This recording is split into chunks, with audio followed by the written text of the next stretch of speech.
Halo teman-teman, selamat datang di channel Pucin Novel Audio. Jangan lupa subscribe ya. Terima kasih. Episode 88.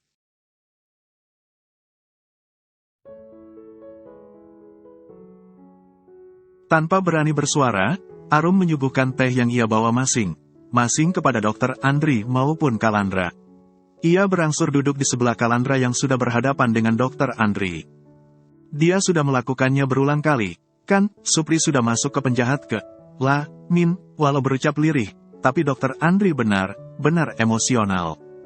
Arum sampai menahan napas dan perlahan menunduk. Namun ia sadar, apa yang Dokter Andri katakan memang benar. Sudah terlalu lama Supri berkeliaran bebas. Ditambah lagi, Supri juga tidak melakukan perubahan berarti dan malah makin menjadi tidak ngotak bahasa kekiniannya. Harusnya masih bisa diproses walau kejadiannya sudah mau 2 tahun, itu saya berikan bisa jadi bukti, multi denda juga boleh, nanti aku yang tanggung biayanya, lanjut Dokter Andri. Sekarang, aku serahin kasusnya ke kamu. Aku beneran ikut karena aku enggak paham. Kalandra angguk paham. Ia berangsur menghela napas, merasa prihatin atas apa yang menimpa Septi. Sebelumnya Kalandra bahkan orang pikir, Septi dan Supri melakukannya karena suka sama suka. Namun setelah mengetahui fakta terbaru dari pengakuan Septi ditambah Supri yang tidak menyangkal, Kalandra juga menyesali kenyataannya yang tetap diam. Setelah berdeham, Kalandra berkata, terkait dugaan tindak pidana perkosaan yang diatur dalam pasal 285 KUHP, pelakunya diancam dengan hukuman penjara maksimal 12 tahun. Otomatis masa kadaluarsa kasus tersebut menurut pasal 78 ayat 1, angka 3 KUHP adalah 12 tahun. Sehingga dugaan tindak pidana perkosaan yang 2 tahun lalu ke Septi, masih dapat dilakukan laporan ke polisi, Andri. Mendengar penjelasan sang suami, dalam hatinya Arum berkata, dengan kata lain, Mbak Anggun akan merasakan rasanya punya suami tapi berasa jadi janda. Selama ini kan dia hidup enak modal ngeramp 0K Mas Angga. Selama ini bahkan terakhir lebaran kemarin, Mbak Anggun selalu minta tanggung jawab ke Angga padahal dia punya suami. Arum jadi gregetan jika ingat Anggun dan segala kemalasannya, apalagi jika ditambah kelakuan Supri. Aku setuju dengan keputusan Mas Andri. Penjarakan saja apalagi ternyata masih bisa. Toh sejauh ini, Supri juga enggak ada berubahnya. Dia malah makin menjadi. Diamankan polisi malah ayam efek ada tempat tinggal sama makan gratis. Coba kalau kasusnya berulang seperti yang dia lakukan ke Septi. Seenggaknya dia juga bisa dapat hukuman kebir, kan? Arum nyaris lupa mengenai pelecehan yang ia dapatkan berulang kali dari Supri dan salah satunya membuatnya nekat menaburkan bubuk cabai dan juga bubuk lada ke mata Supri yang sampai sekarang berakhir buta. Itu juga bisa jadi bukti, kan? Tanya Arum setelah menceritakan apa yang terjadi. Dokter Andri angguk, setuju. Itu sudah kuat banget jadi bukti dan memang betul, Supri penjahat tekelem, Kalandra menghela napas kemudian angguk paham, aku langsung urus. Aku langsung buatin berkasnya buat aku laporkan ke kantor kepolisian. Kalandra langsung pergi ke dalam dan kembali membawa tas kerja maupun laptopnya. Jadi, apa yang membuat Mas Andri mendadak sangat peduli ke Septi? Tanya Arum bertepatan dengan sang suami yang baru saja berea duduk. Detik itu juga Kalandra langsung tertarik dengan pertanyaan sang istri. Karena pada kenyataannya, Kalandra juga penasaran dengan alasan Andri. Dokter Andri menghela napas dalam kemudian menatap kedua wajah di hadapannya. Silih berganti, Nisa, aku khawatir banget ke Nisa. Dia sangat butuh figur seorang ibu. Awalnya Nisa sudah langsung cocok dengan Widi, kan? Namun mamaku merusak semua itu. Dia sempat terpuruk, sering bengong, nangis. Aku beneran enggak bisa lihat keadaan seperti itu terus berlanjut. Nah, enggak ngangka kalau Septi yang rame lawak, ternyata sudah bikin dia nyaman. Apalagi akhir ini aku sering titipin dia ke Septi dan Ibu Fatimah. Dan gara lawakan dari Mbah Haji yang sering jodohin aku sama Septi, Nisa menganggap itu serius. Terakhir pas Mbah Haji sama Ibu Fatimah nikah, Nisa sampai menagih, kapan papa nikah juga sama Ibu Septi. Kaget sumpah. Aku pikir Nisa akan lupa, tapi ternyata dia memang nunggu. Sekadar aku nunggu sekaligus bantu Septi jualan di warung saja, Nisa seneng banget. Nisa sudah posesif banget ke Septi, menganggap seolah Septi memang calonku. Jadi semacam siapa yang jahat ke Septi, termasuk Tono apa siapa itu mantan Wari 4 yang sekarang P4 ksa Septi buat terima cinta dia. Nisa juga sampai cerita detail ke aku. Dokter Andri cerita menggebu-gebu. Mas Andri sendiri, ke Septi gimana? Tanya Arum yang juga peduli sekaligus khawatir pada Nisa. Aku nyaman saja. Aku enggak melihat masa lalunya karena aku juga punya masa lalu. Termasuk mengenai fisik dan semacamnya. Aku beneran enggak mikir ke situ. Sekarang yang terpenting beneran menyelamatkan mental Nisa. Asli, dia jadi makin pendiam. Sering bengong, sering nangis, murung, tapi pas sama Septi sekaligus keluarga Septi, dia enggak. Ke Sepri pun, Nisa ibaratnya mau jagain. Diajak jualan di warung pun Nisa nurut. Seneng karena memang ada Septi, cerita Dokter Andri. Ya sudah dihalalin, masa iya kalah sama Mbah Haji? Kamu juga bagian dari grup Wa, kan? Balas Kalandra heran kepada sahabatnya. Beda dari sebelumnya, kali ini Dokter Andri tak langsung membalas, apalagi melakukannya dengan menggebu-gebu. Katanya enggak memandang masa lalu, termasuk enggak memandang fisik, ujar Arum serius. Dia selalu menghindar, jaga jarak dan andai ngobrol pun, ya langsung diganti topik sama dia. Dokter Andri mengakhiri ucapannya dengan mendengkus pasrah. Oh, dia trauma dan memang enggak mau membagi rasa sayangnya dari Sepri. Dia mau fokus urus Sepri karena enggak mau bikin Sepri makin down akibat kaki kanan Sepri. Arum masih ingat mengenai keputusan Septi tak mau menikah lagi dan itu demi Sepri. Kan adanya denda wajib beliin 1 ekor sapi dari Pak Haji buat Septi karena Septi enggak mau nikah lagi. Demi fokus mengurus Sepri agar Sepri enggak kekurangan kasih sayang, Septi enggak mau nikah lagi. Karena Septi sadar, andai dia nikah lagi, perhatiannya akan terbagi. Apalagi kalau dia sampai punya anak lagi dari pernikahannya, takut Sepri minder, ucap Arum panjang lebar. Bilang ke dia, nikah saja, enggak punya anak enggak apa-apa. Yang penting sekarang mental Nisa sama kepercayaan Septi ke kamu. Nanti lama kalau sudah nyaman, pasti ada masanya buat mikirin nambah anak. Kalaupun enggak nambah anak pun ya bukan masalah karena kalian sudah sama bawa anak, sergah Kalandra sengaja memberi solusi. Lagi Dokter Andri tak langsung menanggapi walau tatapannya silih berganti mengawasi kedua mata Arum maupun Kalandra. Kalandra dan Arum sampai bingung sekaligus heran lantaran Dokter Andri terkesan melempem, setelah sebelumnya pria itu begitu menggebu-gebu. Setelah bertatapan dengan sang istri, Kalandra sengaja menegur Dokter Andri, kamu ini kenapa jadi melempem gini? Aku butuh dukungan, bantulah aku biar Septi mau. Soalnya sekarang kalau dia lihat aku, kesannya dia malah lihat hantu. Langsung menghindar bahkan kabur gitu, Dokter Andri benar pasrah bahkan walau Pak Sutri di hadapannya malah menertawakannya. Sambil urus kasus Supri, sambil usaha ya, Mas. Nanti saya pasti bantu. Papahnya anak pasti juga bantu. Apalagi papahnya anak kan paling ahli mencomblangi, yakin Arum.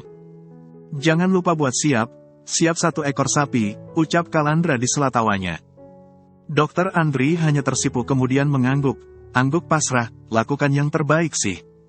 Balasan Dokter Andri langsung didukung oleh Kalandra maupun Arum.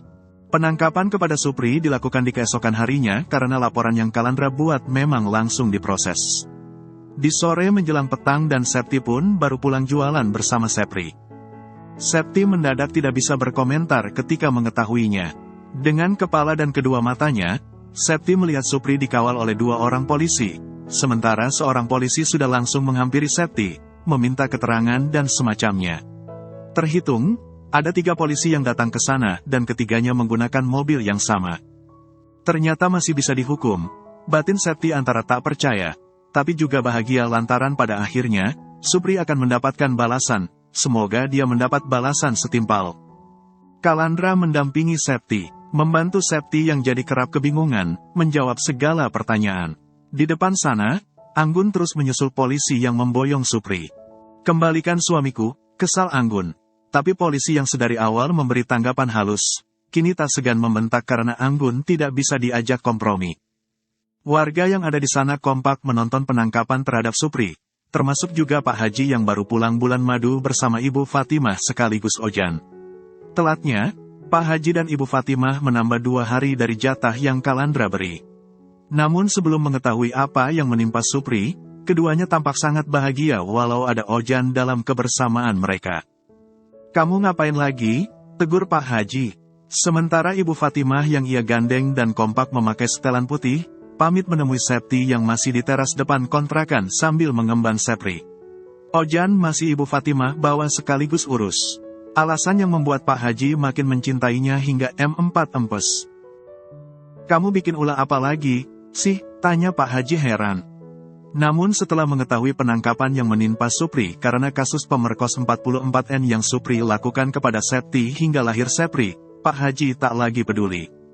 "Sudah, Pak, lanjutkan. Taruh di Nusa Kambang juga enggak apa-apa, biar kalau dia coba kabur, bisa langsung buat pakan buaya putih yang ada di lautan sekitarnya," tegas Pak Haji. Kemudian, tatapan Pak Haji tertuju kepada Anggun. "Sudah, kamu juga jangan nangis. Sekarang kamu fokus berubah saja jadi benar karena kali ini, Supri pasti dipenjara sangat lama." Di hadapannya, Anggun hanya merengut sambil menatap sebal kepadanya. Baru semuanya ketahui, Anggun benar cinta kepada Supri. Anggun cinta mati segalak apapun wanita itu kepada Supri. Iya, Anggun telanjur bucin kepada Supri, bagaimanapun keadaan Supri. Dari segi fisik yang sudah tak memiliki kaki kanan, juga kelakuan bejat Supri kepada Septi, Arum, maupun wanita lainnya. Walau terlihat tidak rela, Anggun dipaksa masuk kembali ke kontrakan oleh Pak Haji. Supri sudah benar pergi, tak ada lagi yang tersisa termasuk itu bunyi sirinenya, siap salat. Anggun menunduk lemas, dan berangsur minggir karena ada mobil yang memasuki area sana. Begitupun dengan Pak Haji yang mendadak menyebut kedatangan mobil tersebut sebagai ibu pengacara dan ternyata malah Arum. Arum mengemudi sendiri, tampak Aidan duduk di sebelahnya menggunakan sabuk pengaman. Arum menghentikan mobilnya tepat di hadapan Anggun. Arum sengaja memotong langkah Anggun. Penuh emosi, Arum turun sambil menatap marah Anggun. Menutup pintu pun, Arum melakukannya dengan agak M4 enting di tengah tatapan marahnya yang terus tertuju kepada Anggun. "Kamu ngapain? Mau pamer?" kesal Anggun. "Urusan kita memang belum selesai," tegas Arum yang sudah langsung membuat Anggun bingung. "Dasar otak bebal," ditegur berulang kali masih saja enggak paham, kesal Arum masih menatap kesal kedua mata Anggun. Kedua mata Anggun menjadi goyah sekaligus was-was menatap Arum. Selain itu, Anggun juga terus mengawasi setiap gerak Arum. Arum memutari mobil bagian depannya, kemudian mengambil Aidan dari tempat duduk sebelah. Kalandra yang sudah menghampiri membantunya menutup pintu mobil.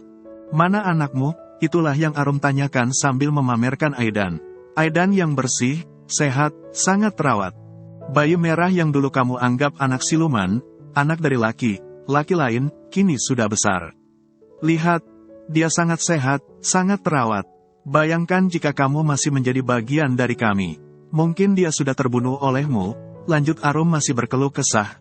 "Sangat mirip Angga," tegas Arum lagi. "Kalau kamu masih asal menuduh, aku enggak segan buat kasih kamu pelajaran."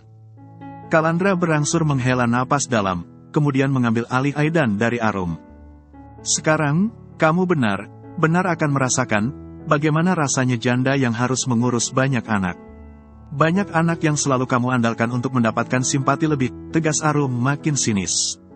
"Yang bikin anak siapa? Yang bayar buat keperluan lahiran siapa? Yang punya anak siapa? Yang diwajibkan urus biaya hidupnya? Termasuk merawatnya siapa? Memang pancen otak keropos." Namun jujur, Arum ingin mengamuk. Hingga ketika Anggun tak terima, langsung berusaha menerkamnya, ia langsung membuka tempat duduk penumpang belakang bekas Aidan duduk. Sebuah taflon berat Arum ambil dari sana. Arum menggunakannya sekuat tenaga untuk men-empar pipi kiri Anggun. Tubuh Anggun sudah langsung oleng dan berakhir terbanting. Lagi. Biar sadar. Sudah puluhan purnama berlalu, masih enggak sadar juga. Septi benar bersemangat menyaksikannya. "Ya kamu juga ikut, Sep. Sekalian diseruduk banting." "Sep," ucap Pak Haji paling girang jika melihat Septi mengeluarkan jurus andalan yaitu seruduk banteng. Septi tertawa puas termasuk itu ketika sekali lagi, Arum menggunakan taflonnya untuk menghan 4 meter punggung Anggun hingga wanita bertubuh sangat besar itu refleks berucap, "Hek. Kamu beneran masih mau begini? Enggak malu itu dilihatin orang," kesal Arum lagi. Ia sungguh gregetan, kenapa Anggun tetap saja tidak mau belajar. Kamu yang enggak punya apa saja begitu sombong. Apa kabar kalau kamu sampai dikasih rezeki? Lanjut Arum. Sekali lagi aku ucapkan, selamat. Selamat karena mulai sekarang, kamu benar menjadi janda yang memiliki banyak tanggungan anak, tegas Arum masih menatap Anggun penuh peringatan. Seperti yang Arum katakan, selamat karena akhirnya citamu jadi janda punya banyak anak dan juga banyak tanggungan, terwujud. Padahal di luar sana, banyak janda yang benar tangguh. Urus anak, urus keluarga, semuanya sungguh diurus. Lah kamu, urus diri kamu saja kamu malas. Emang dasar pemalas kamu, tegas Kalandra. Ia memboyong Arum untuk mampir ke kontrakan Septi, bersiap salat berjamaah di masjid sebelah. Sakitnya benar berkali lipat, batin Anggun yang sekadar bangun saja jadi kesakitan gara tampolan taflon Arum. Kamu dengar, kan, anak kamu masih sangat butuh kamu, sudah bangun, tegas Pak Haji. Ia masih bersabar menunggu Anggun bangkit lantaran takut wanita itu minggat, namun andai dia berani minggat, harusnya dia kembali karena dia enggak punya tempat tinggal lagi, batinnya. Urus anak sendiri, bagaimana bisa, si Angga bakalan tetap bantu, kan, batin Anggun belum apa sudah stres padahal baru memikirkannya saja. Semua ini inisiatif Mas Andri. Mas Andri ingin keadilan nyata buat kamu dan itu dengan memenjarakan Supri. Namun Mas Andri bilang, sekarang kamu kalau lihat dia kayak lihat hantu, kamu buru menghindar bahkan kabur. Benar begitu, memangnya kenapa? Arum berucap hati. Ya takutlah. 1 ekor sapi wajib dibeli, ucap Pak Haji kemudian menyesap teh manis buatan Ibu Fatimah yang baru ia terima. Ibu Fatimah juga membuatkan teh untuk Septi, maupun Arum dan Kalandra yang ada di sana. Ia menghidangkannya dengan sangat hati karena selain kebersamaan mereka ada di tikar karakter yang menghiasi ruang pertama di kontrakan, Ojan juga sudah tidak mau diam. Septi yang duduk di sebelah Arum langsung melirik sebal Pak Haji, Pak Gede.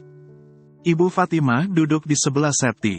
Ia hendak merengkuh Sepri, tapi bocah itu sudah mengejar Ojan. Terjadi kejaran yang membuat kedua bocah itu terikat dalam gelak tawa. Kendati demikian, Aidan yang ada di sana sama sekali tidak terusik untuk ikut. Aidan tetap anteng duduk di pangkuan Kalandra sambil menatap setiap wajah di sana, menyimak setiap yang terjadi dengan saksama. Tenang, Sep, kan sekarang Pak Gede sudah jadi papa kamu. Nanti Pak Gede yang beli sapinya. Sapinya lebih gede dari Anggun pokoknya, yakin Pak Haji. Arum dan Kalandra kompak mesem lantara kini, sasaran Pak Haji bukan lagi Septi, melainkan Anggun. Yang jadi masalah apa? Tanya Ibu Fatimah sambil merangkul Septi, nikah lagi selagi masih muda dan sama orang baik juga. Septi menggeleng, terus begitu bersama kesedihan yang membuncah hingga kedua matanya yang terasa makin panas, akhirnya basah. Butiran bening tak hentinya mengalir dari kedua sudut matanya.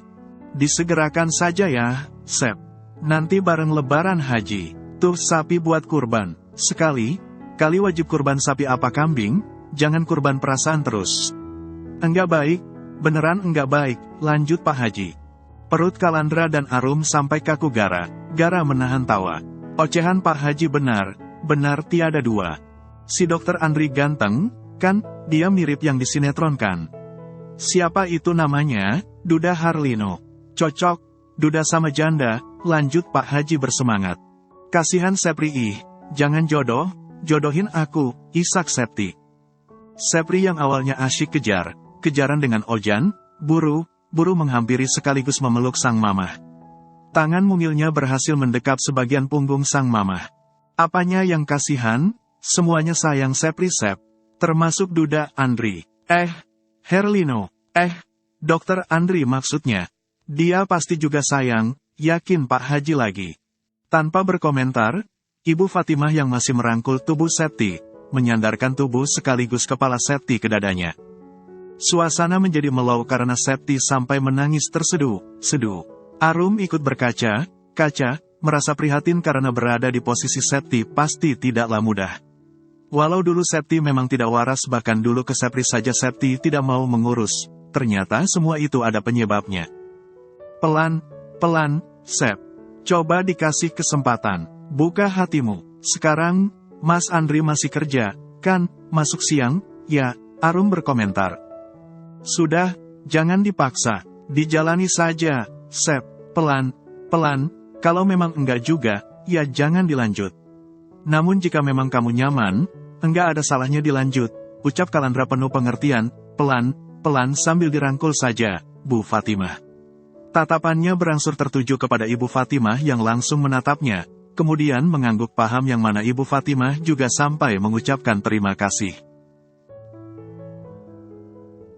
Hal yang paling ditakutkan oleh seseorang yang tidak mengharapkan cinta, adalah ketika dihadapkan pada orang yang mencintai sekaligus sangat berharap kepadanya. Kepada Tono, mungkin Septi bisa cuek dan berlaku sesuka hati kepada mantan Wariem itu. Namun kepada Dr. Andri yang memiliki niat serius, benar ada titik jenuh yang Septi rasakan. Titik jenuh yang juga membuat Septi emosional. Malahan lama, emosi itu sampai melahirkan rasa benci. Bedanya benci dan cinta setipis kesabaranku, kan, Sep, kan aku enggak maksa. Ya biasa saja dong, ucap Dr. Andri ketika di keesokan harinya, mereka terpaksa bertemu di depan pintu kontrakan masing-masing. Layaknya pagi biasa, mereka siap ke masjid untuk menjalani ibadah salat subuh berjamaah. Septi menghela napas dalam kemudian buru melangkah, meninggalkan Dr. Andri begitu saja. Kok jadi makin parah? Ya, batin Dr. Andri melepas berat kepergian Septi. Namun dehem barusan dan ternyata itu dari Anggun yang juga sudah memakai mukena lengkap, membuat Dr. Andri buru lari menyusul Septi. Sep, tunggu, Sep, aku lihat penampakan, ujar Dr. Andri yang akhirnya berhasil menyusul Septi. Ia mencoba mendahului Septi yang terus saja melangkah cepat meninggalkannya. Ih, kok gitu banget? Padahal kalau aku nikah sama dia, masa depanku bisa cerah. Masa depanku pasti berasa gendong lampu neon super terang. Pokoknya, keluh Anggun merasa sangat sebal kepada Dr. Andri. Usahalah, katanya, enggak ada hasil yang mengkhianati usaha. Toh, ngapain juga aku galau mikirin Supri yang terancam di penjara 12 tahun lamanya. Iya, kalau dia masih hidup. Kalau dia sampai koit duluan. Anggun buru melangkah menyusul kepergian Dr. Andri. Tekadnya telanjur kuat yaitu memiliki pasangan baru yang mapan sekaligus tampan layaknya Dr. Andri. Aku yakin aku bisa, batinnya lagi menyemangati dirinya sendiri. Sep, biasa saja kenapa, kita kan tetangga, kenapa mendadak jaga jarak begini, Dr. Andri masih berusaha. Jaga jarak loh, Mas. Aku sudah wudhu, serga Septi yang segera melepas sandalnya karena ia sudah sampai pintu masuk masjid. Dr. Andri mengangguk setuju dan segera menjaga jarak. Sep, itu yang di belakang ngapain senyum? Senyum sendiri, ucapnya tanpa berani menoleh ke belakang karena di sana ada Anggun yang ia maksud. Septi yang penasaran segera menoleh ke belakang. Hah, Mbak Anggun, senyum sendiri lihatin Dr. Andi, puber lagi tuh orang. Septi mendadak terbahak, padahal suaminya baru kemarin diringkus. Sekarang sudah cari sasaran baru. Selamat, Mas. Per detik ini, fans Mas Andri bertambah, sergahnya yang memasuki masjid sambil terus tertawa. Dr. Andri yang awalnya tersipu hanya karena melihat keceriaan Septi, refleks loncat karena Anggun yang di belakangnya, menyapa dengan sangat lembut sekaligus mesra. Mbak Anggun, apaan sih, bikin kaget saja, tegur Dr. Andri yang memang nyaris jantungan gara perhatian level M4 UT yang baru saja Anggun berikan. Dari sebelah pintu bagian khusus untuk wanita, Dr. Andri memergoki Septi yang melongok sambil susah payah menahan tawa. Dr. Andri balas menatap Septi sambil menggeleng penuh peringatan. Usaha Mas Andri. Mana tahu, ucap Anggun mendadak kemayu. Seperti yang Septi yakini, ia sungguh mendadak puber lagi. Bersambung dulu ya teman-teman.